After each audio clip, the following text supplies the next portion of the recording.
Fala aí galera, professor Roberto Stabile. No vídeo de hoje a gente vai falar um pouquinho sobre coronavírus e economia mundial. No entanto, é claro, a gente sempre usa os meios de comunicação para informar coisas que a gente acha super importante.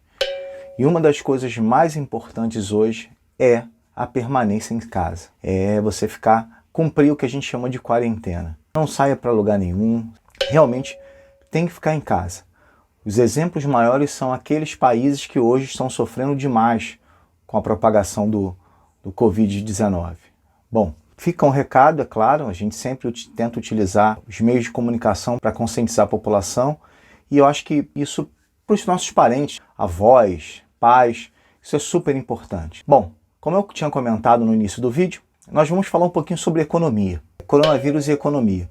É óbvio, é claro, que a gente vai tentar linkar com alguma coisa que possa vir nos nossos próximos concursos. Uma coisa fundamental é o seguinte, o Covid-19 impactou demais a economia mundial. Estamos vendo os resultados até hoje. E é óbvio que talvez veremos ainda o resultado durante todo o ano de 2020. Se compara sempre com algumas grandes crises mundiais. Em 1929, com a Bolsa de Nova York, e em 2008, aquela bolha imobiliária que também estourou nos Estados Unidos. No entanto, a gente vai tentar falar um pouquinho de cada país e vocês vão ver que a nossa edição vai colocar alguns dados importantes para a gente. Primeiro, a China. Sabemos que a China foi o país que iniciou o processo, iniciou essa propagação do vírus e o impacto econômico para a China foi muito grande. Primeiro pelo seguinte, diminuição da produção, praticamente a produção parou, o comércio também parou. Então são duas coisas fundamentais dentro do seu país. Terceiro fator importante, a China é um grande parceiro econômico de vários países, inclusive o Brasil.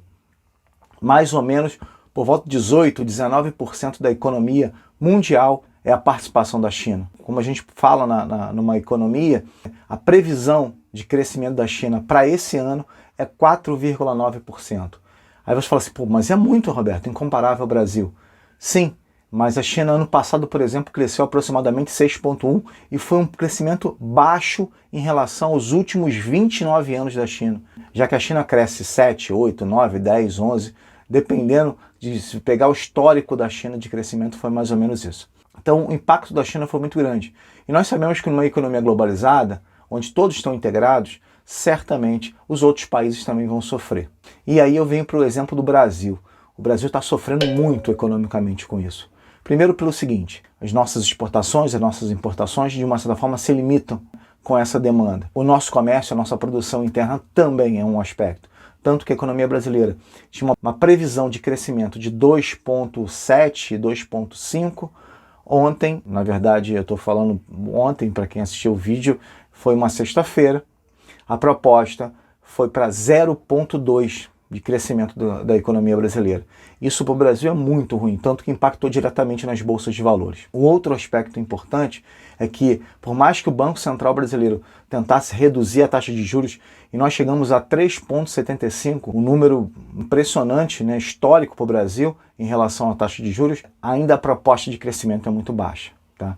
Agora nós estamos tendo uma ajuda financeira dos Estados Unidos para que injete dólar, né, vai injetar dólar na economia brasileira. Isso de uma certa forma pode melhorar um pouquinho, já que a nossa bolsa é dolarizada, é claro, mas a gente vem sofrendo bastante. Um outro aspecto, agora vamos passar para os Estados Unidos. Os Estados Unidos também, é claro, a maior economia mundial está sofrendo muito com isso. Perda do PIB norte-americano de 14%. Tanto que os Estados Unidos, a semana passada, injetou 1 trilhão na economia, tentando resolver esse problema.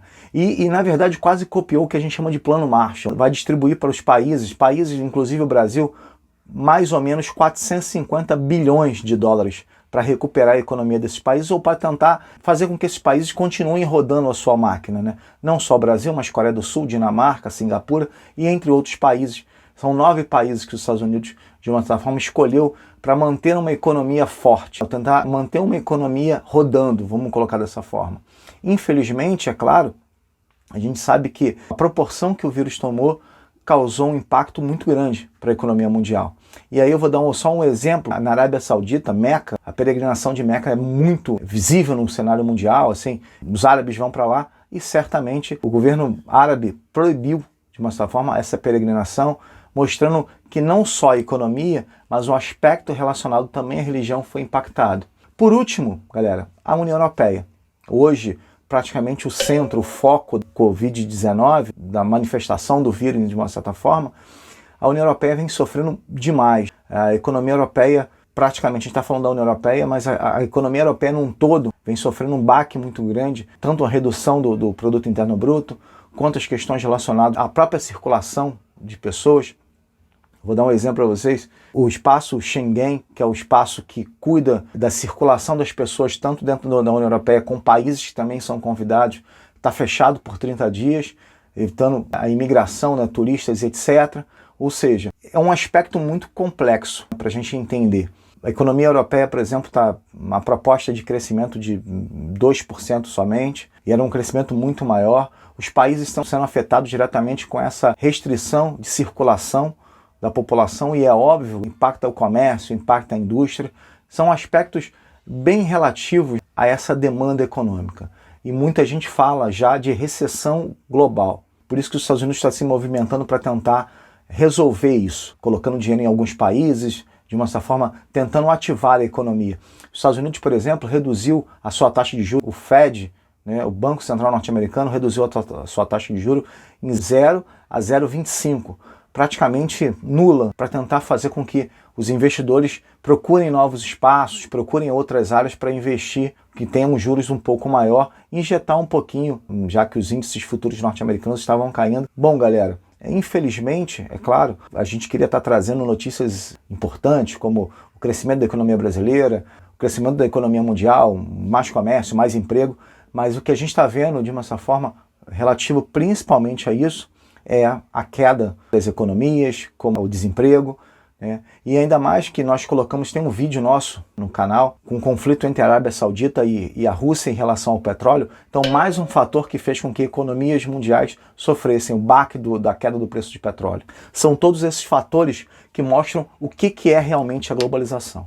O que realmente é esse mundo interligado. A gente sabe que os Estados Unidos, por exemplo, que é a economia mundial, está tentando fazer tudo para as outras economias se recuperarem. A China agora está voltando à recuperação econômica, a União Europeia está, como eu falei, no foco, o Brasil está tentando resolver problemas internos, é claro, para controlar a expansão do vírus, mas de uma certa forma, esse é o retrato um pouco da economia mundial.